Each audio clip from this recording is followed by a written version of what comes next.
this is my 883 to 1275 hammer, plus we are turning this into a flat tracker. So far in the last, we are customizing a seat to get this to sit correctly with this tank and match it so it looks smooth and not just placed upon. A lot of bikes out there that you get the seat and then you get the tank, and the Sportster tank's way up here. You got this big, awkward, long gap, and to me it just doesn't flow right. And if you get this tank alone with this seat, there's a big gap I'm just not a fan of. So I want to be able to make this a nice smooth line across and put together. So that's how the original XR 750 looks, and it's kind of where we're kind of heading towards on essential looks of this whole bike. All right, so I originally had this and I thought I was gonna be set, and then I got my seat here, put it over, and I was not happy with the stance. It's nothing to do with Saddlemen. There's plenty of riders that have this, but I was just not happy with the way it sits in the back. I feel like this is too much gap. See what's too much of the frame, and it just sits too high in the back here. I want it to be more level with the actual tank and flat, kind of like what a cafe racer you would see.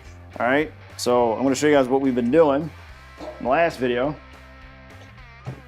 So in order to achieve more of a flat look, I went ahead and I notched the front of the fiberglass tailpiece here, so that'll allow us to sit more on the frame. So bowing up here.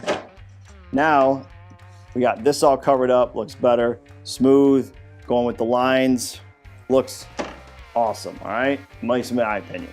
So I needed to be able to relieve this gap here and use the same seat. Now I could go to a custom seat, but I do really like the Saddlemen seat and how it looks against the bike, the whole look of it. I got the nice stitching that's up on top, or the lattice stitch, I think they call it.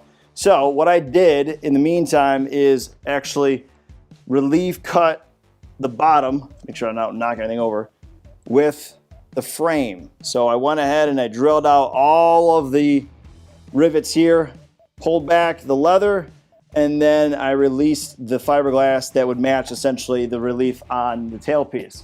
So after observing it 100 times, making that relief cut and going through and slicing it up, all I needed was just enough so that the foam would then wrap around the neck piece here.